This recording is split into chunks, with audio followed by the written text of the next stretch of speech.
In today's video, discovering the best cards in Outlaws of Thunder Junction. Welcome back, ghouls and goblins. 'Tis I, Hello Good Game, pleased to be your host within this Magic the Gathering video, in which we will be going through the latest spoilers of the upcoming set, Outlaws of Thunder Junction, playable within the Early Access event on the 10th, Arena on the 16th, and Tabletop Legal on the 19th. Thanks for watching. Make sure to like, comment, subscribe, become a YouTube member, join the community Discord, and let's kick back, relax, and check out some new cards. It's a new lap record! Here we are, picking up right where we left off. Of course, this is part 4 of our series. Check out the parts previous and following as they roll out to get a clear picture as to my thoughts of all the latest cards. First up, Prairie Dog for 2 mana is a 2/2 with a lifelink. It's a squirrel decks. It's kind of weird that it's a squirrel. I don't think, are prairie dogs considered squirrels? Interesting. And at the beginning of your end step, if you haven't cast a spell from your hand this turn, put a +1/+1 counter on Prairie Dog. We can pay 5 until the end of turn. If you would put 1 or more +1/+1 counters on a creature you control, put that many +1/+1 counters on it instead. It's a very expensive ability, right? It is a common card though, however. So 2/2 for 2 with lifelink is not bad. It would work great in a flash deck where you're not casting on your own turn. However, it does not have flash. You could be utilizing the new plot mechanic as well to take advantage of this. And I'm certain that in limited, this would be good. You know, if you can have it become a 3/3, a 4/4 through that ability for 2 mana, absolutely, right? Why wouldn't you? Doc Arlock Grizzled Genius for 2 is a 2/3. Spells you cast from your graveyard or from exile will cost 2 less to cast. Plotting cards from your hand cost 2 less as well, which isn't terrible, right? So, again, probably not constructed playable unless super duper focused around casting from your graveyard and from exile, which isn't that uncommon. We see a lot of casts from exile in the game, and even a fair amount of casts from graveyard as well. So the downside here I see is it's a legendary. Maybe that's an upside that I'm not considering. So you're really only ever going to be reducing it by 2. You're not going to be stacking that effect up. Moving on. We have the Pitless Carnage. 4 mana, sorcery speed. Sacrifice any number of permanents you control, and then draw that many cards. Well, that doesn't seem terrible. The Caustic Bronco, aka the Snorse. We have a new emote, Snorse in capital letters in our Twitch chat if you'd like to check that out. For 2 mana as a 2/2, Snake Horse, obviously. And when it attacks, reveal the top card of your library and put it into your hand. You'll lose life equal to that card's mana value if Caustic Bronco isn't saddled. Otherwise, if it is saddled, each opponent's going to lose that much life.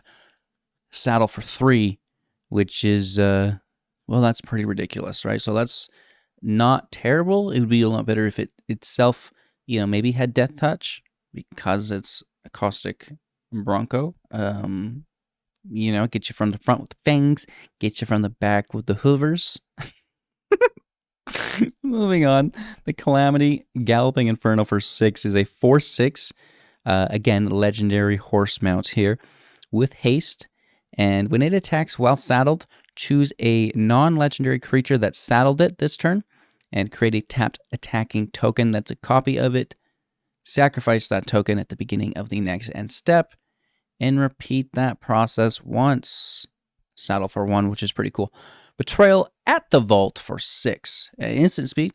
Target creature you control deals damage equal to its power to each of 2 target creatures, which, it is really bad because it's 6 mana.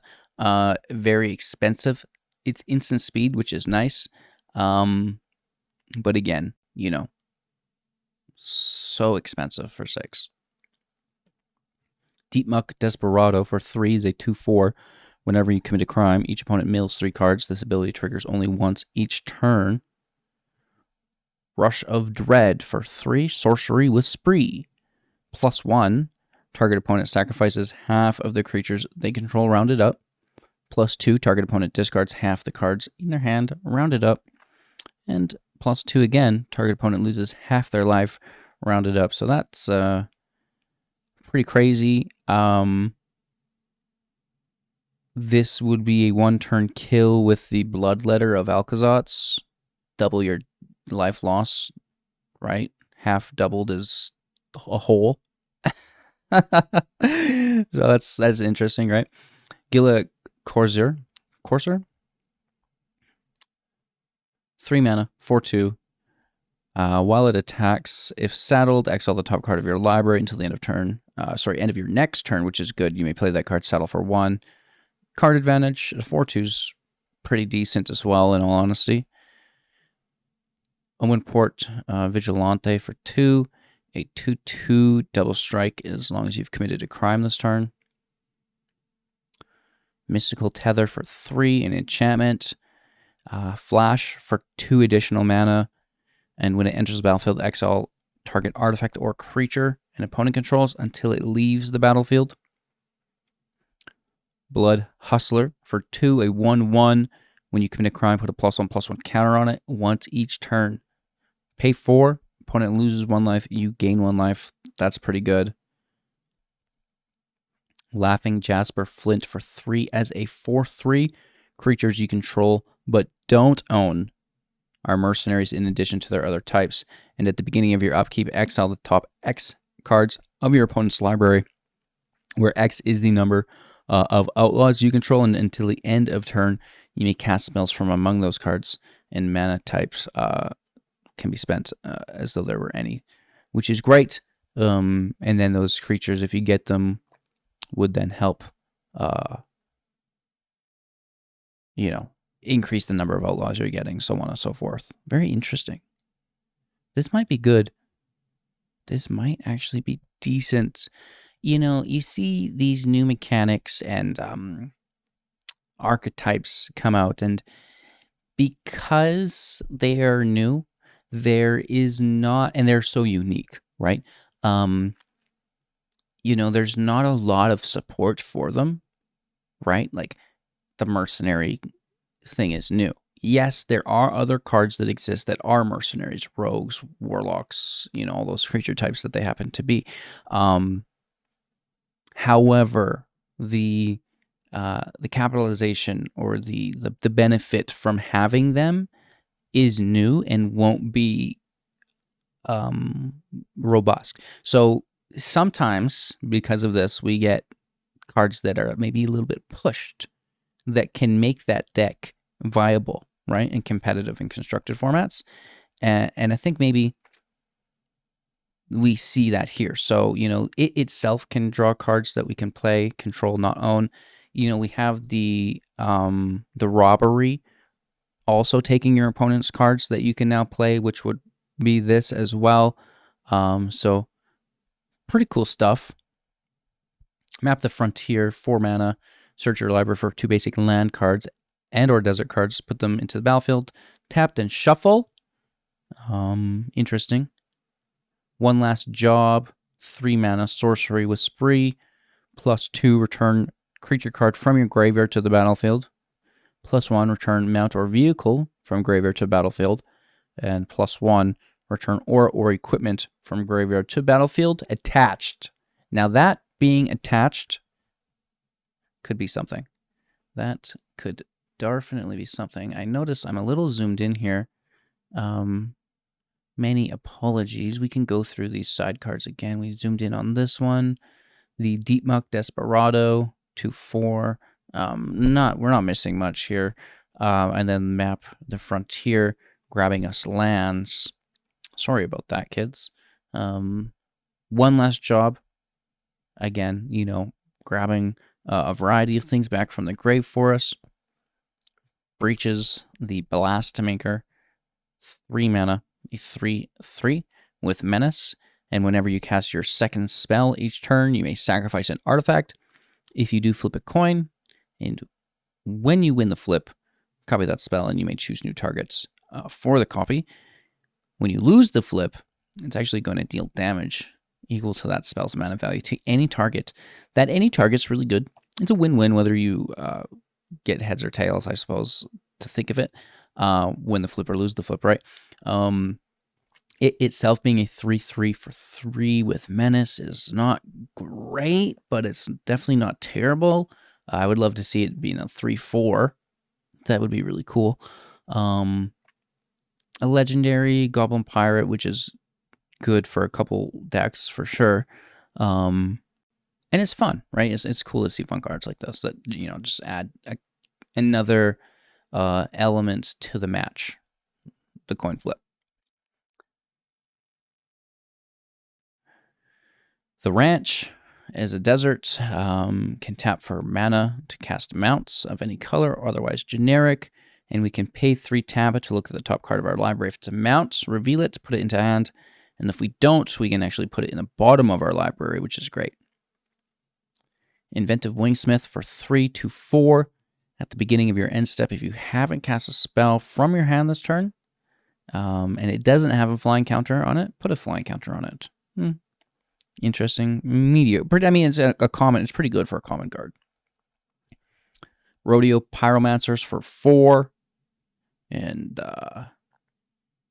whenever you cast your first spell each turn, add 2 red ones. 3/4 for 4. Again, that's just like good value for a common card, as far as I'm concerned. Nart Bard. Reach for the Sky, 4 mana, flash, enchanted creature gets +3/+2 until, and reach. And then when it's put into the graveyard, draw a card. We've been seeing that more with auras recently.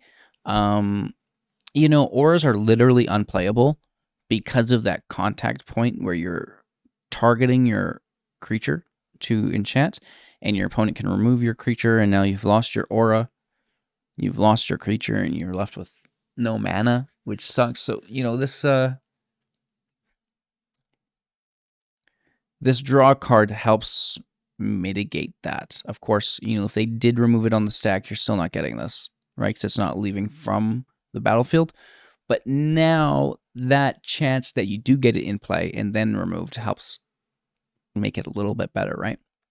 So, equipment's bad for a similar reason.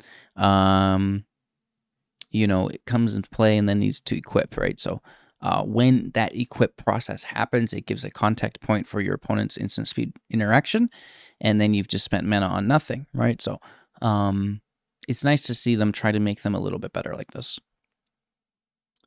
Voracious Varmint for 2, a 2/2 with Vigilance, pay 1, sacrifice it, destroy artifact or enchantment, not bad. Oasis Gardener for 3, a 2/2, and when it enters the battlefield, gain 2 life, tap, add 1 mana of any color, not bad.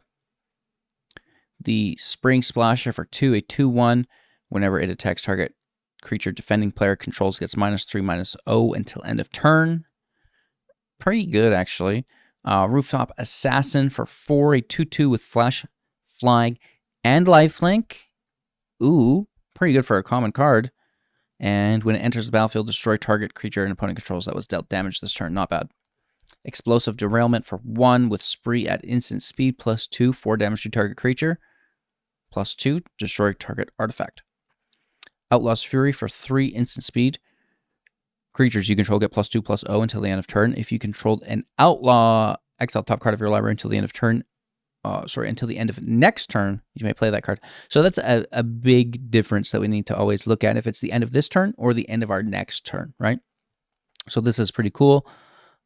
Creatures you control, right? More than one, very, very good.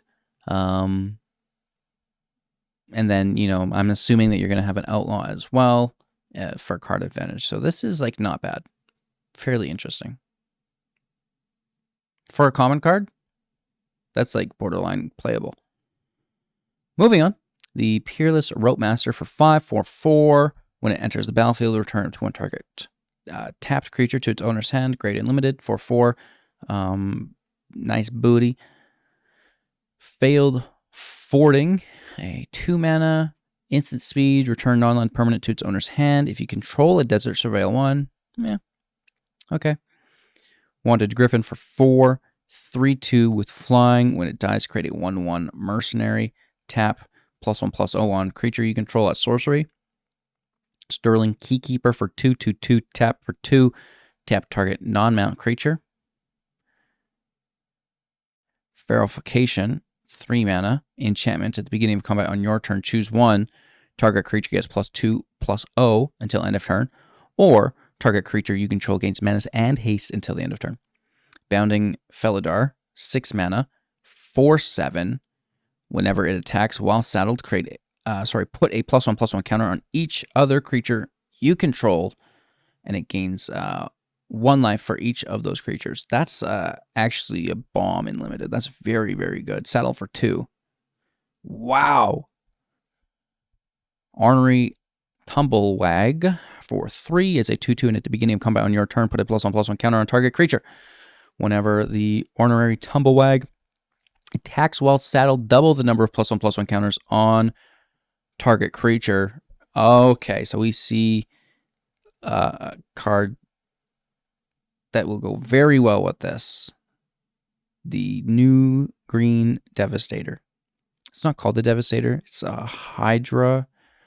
But you'll see. Saddled for 2. This is great. At the beginning of combat on your turn, put a +1/+1 counter on target creature. And then when it attacks, double the number of +1 counters on target creature. Are you kidding me?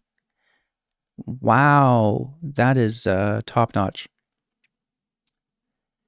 Cactus Folk, Sure Shot for 4, a 4/4 with reach, Ward 2 at the beginning of combat on your turn. Other creatures you control with power 4 or greater gain trample until the end of turn. Ariette the Burglar, 4 mana, 4/4 lifelink. Whenever an aura you control becomes attached to a non-land permanent and opponent controls with mana value less than or equal to that aura's mana value, gain control of that permanent for as long as it remains attached. So that's actually interesting. It's, wow. Archmage's Newt, 2 mana, 2/2. When it deals combat damage to a player, target instant or sorcery card in your graveyard gains flashback until the end of turn. That flashback cost is equal to its mana value. And then that card gains flashback 0 until the end of turn. Instead, if it is saddled for 3. Whoa! So just regular card advantage from your grave via flashback, regular attack, saddle attack, cast from grave via saddle next turn for free? What? Oh, it's not even plotting. Sorry, the 0 made me think of it being plotted, but actually the flashback 0, so you're casting it this turn. That's crazy. This is a top card. Meow. Claim Jumper for 3, 3/3 with Vigilance. When it enters the battlefield, if an opponent controls more lands than you may search your library for a Plains card, put it into the battlefield tapped, and if they control more lands than you, repeat this process once, and you may shuffle your library if you do search this way. The Descent, a Becca Splitter of Seconds for 4, 2/5 with Menace. When it deals combat damage to a player, you may, you get that many additional upkeep steps after this phase. Upkeep steps consist of, at the beginning of upkeep, triggers, which do exist. My favorite is the Bone Horde Dracosaur. At the beginning of your upkeep, exile the top 2 cards of your library. Right? So it goes untap, upkeep, then draw. So you would be getting additional upkeep steps, which is very niche, quite specific, but does work here and there. Wow, this is going to be brutal. Raucous? Don't stop trying. The Entertainer. Aren't I? 2 mana. It's a 2/2 that can pay 1 tap to put a +1/+1 counter on each creature you control that entered the battlefield. Raucous. Bring in the raucous. This green plant is a 2/2. Absolutely. So that's pretty decent. You know, if you were making a bunch of tokens and could distribute +1/+1 counters on them, that would be good. It's almost like we have this budget plant deck that's like really gas that this would fit into. Insidious Roots looking at you. Stoic Sphinx. The Sphinxer. The Sphinxer. 4 mana. Well, hopefully it's a little bit better than that. With flash and flying, and when it's going to have hexproof as long as you've not cast a spell this turn, which is great. It's a flash deck. You're not going to be casting on your turn.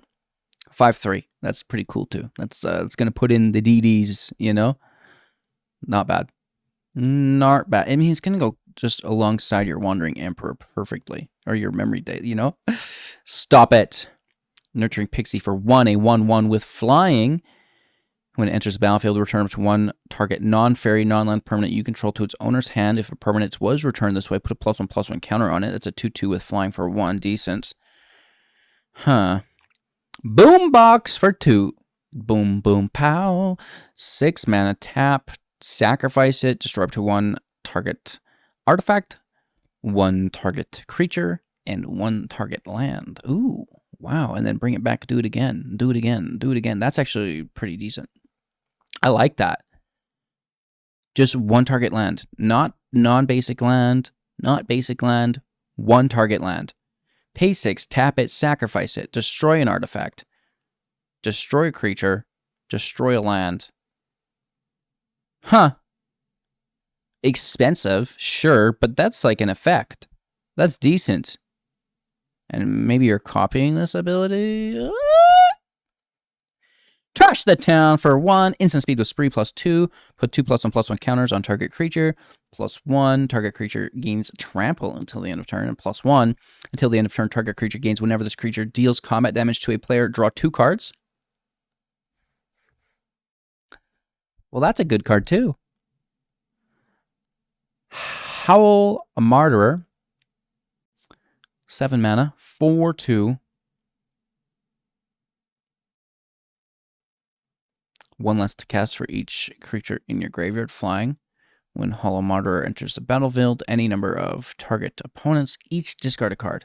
For each of those opponents who didn't discard a card with mana value 4 or greater, draw cards. Okay, so you can reduce it. It's a draw engine, and it's a 4/2 with flying. It could definitely be worse.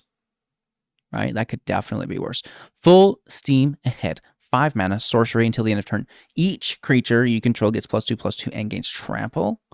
And this creature can't be blocked by more than 1 creature. Oh, all right. I mean, it's expensive, but I guess. Shepherd of the Clouds for 5, 4/3 with flying and vigilance. When it enters the battlefield, return target permanent card with mana value 3 or less from the graveyard to your hand. Blah, blah, blah. Yeah.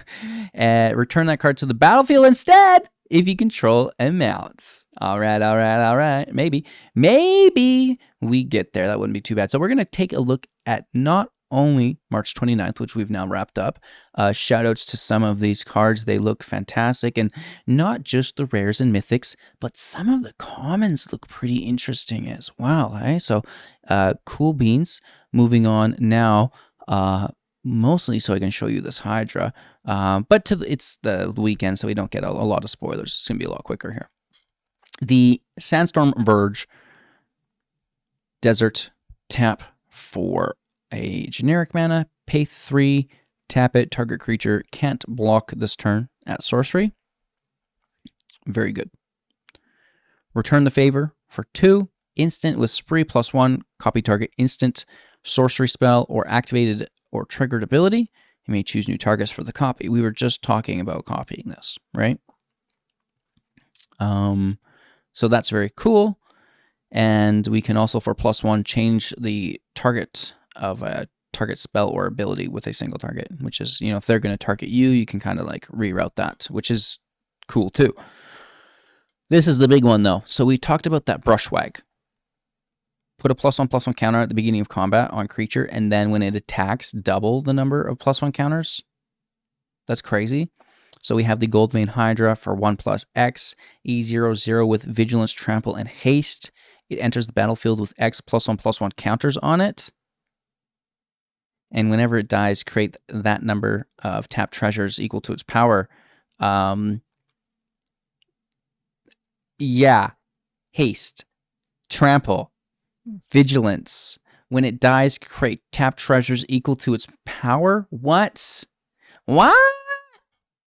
Non-legendary as well, if you want it. That's like, okay, I'll allow it.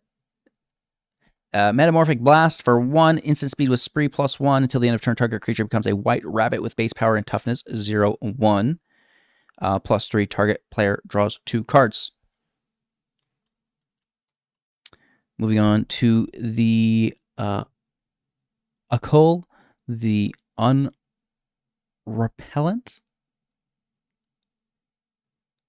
Repentant? There's no L there, HGG. Leave me alone. It's a Scorpion Dragon Rogue with Flying and Trample, and as a 5/5, you can sacrifice 3 other creatures to put a creature card from your hand into the battlefield once each turn at sorcery speed. Okay, another way to use Gleeful Demolition, I guess. That's quite interesting, and it's only 4 mana, and it's a 5/5 with Flying and Trample that has no self-sacrifice. Like, okay, that's so good. It's a legendary that can, you know, I guess, it better be. Moving on, we have a few new cards. And he joins up for 4, legendary enchantment, and when it enters the battlefield, it's going to deal 5 damage to target creature, planeswalker, that our opponent's controlling.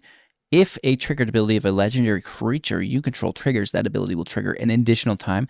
I just want to make a Joda deck. This looks so good with Joda.